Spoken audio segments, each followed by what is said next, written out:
अगर आप में सत्य सुनने की हिम्मत नहीं है तो ये वीडियो आपके लिए नहीं है।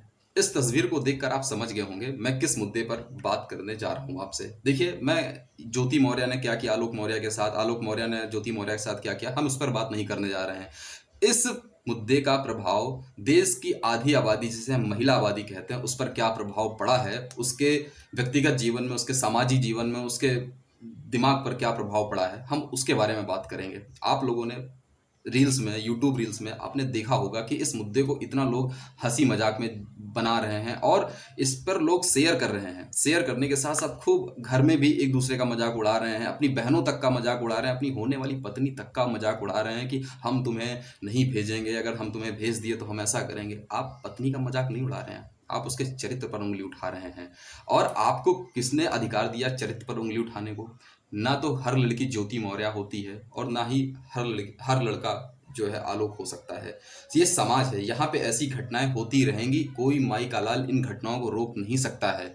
ना आपके रील्स बनाने से ये घटनाएं रुकेंगी, ना आपके अपने घर की जो होने वाली बहू है या पत्नी है या दूसरे के घर जाने वाली आपकी बहन है, इन सब का सामना वो कैसे करेगी? क्या आपने इसका अंदाजा लगाया है? आपने अंदाजा इसका तनिक भी नहीं लगाया है। इसका समाज पर क्या प्रभाव पड़ा है?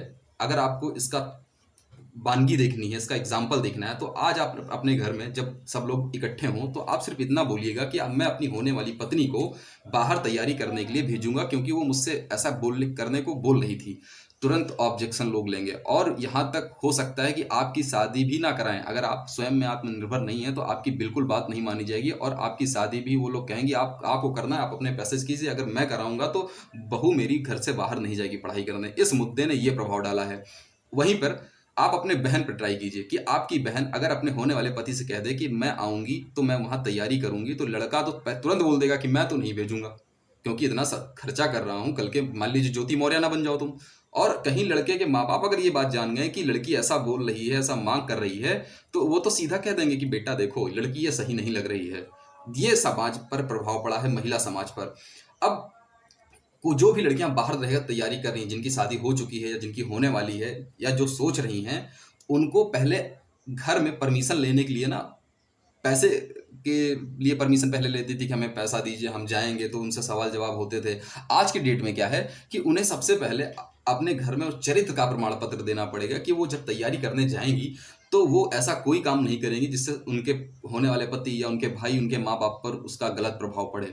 ये देखिए, मानसिक तनाव से उनको गुजरना पड़ रहा है इस समय। जो भी बाहर महिलाएं तैयारी कर रही हैं रह के, अब उनके पति उन पर प्रेशर डाल रहे हैं कि क्या तुम ऐसा नहीं करोगी। ये अब वो पढ़ाई के साथ साथ ये ताना भी झेलेंगी। अभी तक समाज हमारा ऐसे ही रूढ़िवादी रहा है, लेकिन धीरे धीरे उसके मानसिकता में परिवर्तन आ रहा था। लेकिन इस वाकये ने फिर उसी जगह लाकर खड़ा कर दिया जहां से आज से 10-20 साल पहले हमारा समाज खड़ा होता था। तैयारी करने से पहले अब महिलाओं को अपना चरित्र प्रमाण पत्र देना पड़ेगा।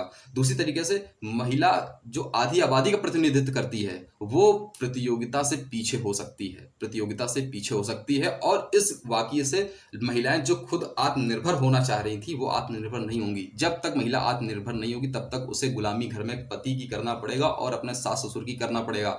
अगर महिला आत्मनिर्भर है या आत्मनिर्भर होने का प्रयास कर रही है तो उसकी शादी बिना दहेज की होती है। अगर दहेज अगर लिया भी जाता है तो वो नाम मात्र का लिया जाता है। इस कारण से अब दहेज भी अच्छा खासा लेंगे क्योंकि दहेज के लालची भिखारी लोग इस समाज में बहुत हैं और वो दहेज बिना लिए शादी, हम तो कहते हैं रिश्ते की बात नहीं करेंगे, शादी करना तो बहुत दूर चीज है क्योंकि ये समाज की सच्चाई है। दहेज दहेज एक अभिशाप है, एक भीख है, ये कोई गिफ्ट नहीं है। लोग ये सब पश्चिमी सभ्यता वाली बात आप कर रहे हैं कि ये गिफ्ट है, निपोरा है, ये सब कुछ नहीं है। ये सब एक भीख है।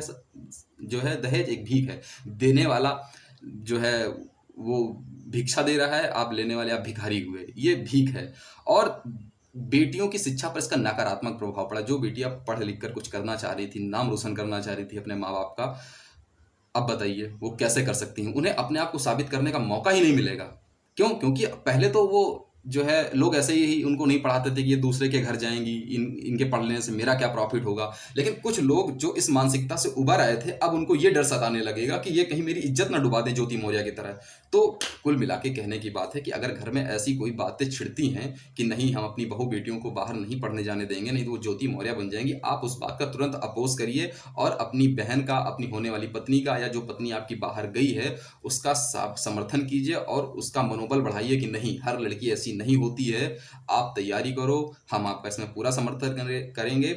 उसको पॉजिटिव वे में लीजिए। ठीक है, ये समाज है, ये घटनाएं होती रहेंगी, ये घटनाएं कोई माई का लाल रोक नहीं सकता है, ये समाज है, किसी एक घटना से पूरे समाज को या पूरे समूह को गलत कोई नहीं कह सकता है। इसलिए आप भी अपनी मानसिकता में बदलाव लाइए। नारी ही जो है इस सृष्टि की रचयिता है अगर देखा जाए तो, और बिना नारी के तो हम और आप भी नहीं हैं। उसके ऊपर कितना प्रेशर होता है घर को संभालना, तैयारी करना, अगर वो ऐसा सोच भी रही है तो उसको आपको नमन करना चाहिए, उसके इस काम में आपको प्रतिभागी होना चाहिए। बाकी आप सब अपना विचार कमेंट बॉक्स में दे सकते हैं। मिलते हैं किसी अन्य टॉपिक के साथ, तब तक के लिए जय हिंद।